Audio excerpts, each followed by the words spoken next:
నేను మీ దేవుడైన యెహోవాను. మీరు దొంగిలింపకూడదు, బొంకకూడదు, ఒకనితో ఒకడు అబద్ధమాడకూడదు, నా నామమును బట్టి అబద్ధ ప్రమాణం చేయకూడదు. నా నామమును బట్టి అబద్ధ ప్రమాణం చేయకూడదు. నీ దేవుడిని నీ దేవుని నామం అపవిత్రపరచకూడదు. నేను యెహోవాను. నీ పొరుగువానిని హింసించకూడదు, వాని దోచుకొనకూడదు. కూలి వాని కూలి మరుసటి నాటి వరకు నీ యొద్ద ఉంచుకొనకూడదు. చెవిటివాని తిట్టకూడదు, గుడ్డివాని ఎదుట అడ్డం వేయకూడదు. నీ దేవునికి భయపడవలెను. నేను యెహోవాను. అన్యాయపు తీర్పు తీర్చకూడదు. భేదవాడిని పక్షపాతం చూపించకూడదు. న్యాయమును బట్టి నీ పొరుగువానికి తీర్పు తీర్చవలెను. నీ ప్రజలలో కొండములాడుచు ఇంటింటికి తిరగకూడదు. నీ సహోదరునికి ప్రాణహాని చూడకూడదు. నేను యెహోవాను. నీ హృదయములో నీ సహోదరుని మీద మీరు పగ పెట్టుకోకూడదు. నీ పొరుగువాని పాపము నీ మీదికి రాకున్నట్లు నీవు తప్పక వారిని గద్దింపవలెను. కీడుకు ప్రతి కీడు చేయకూడదు. నీ ప్రజల మీద కోపముంచుకొనక నిన్ను వలె నీ పొరుగువాని ప్రేమించవలెను. నేను యెహోవాను. మీరు నా కట్టడలను అనుసరింపవలెను.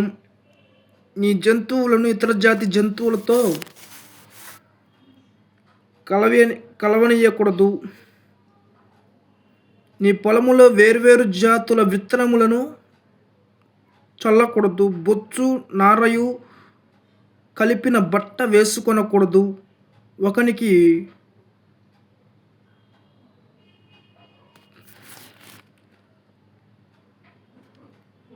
ఒకనికి ప్రదానం చేయబడిన దాసి వెల ఇచ్చి విమోచింపబడకుండానేమి, ఊరక విడిపింపబడకుండానేమి ఒకడు దానితో శయనించి వీర్యస్ఖలనం చేసిన యెడల వానికి శిక్షింపవలెను. అది విడిపింపబడలేదు కనుక వారికి మరణశిక్ష విధింపకూడదు. అతడు అపరాధ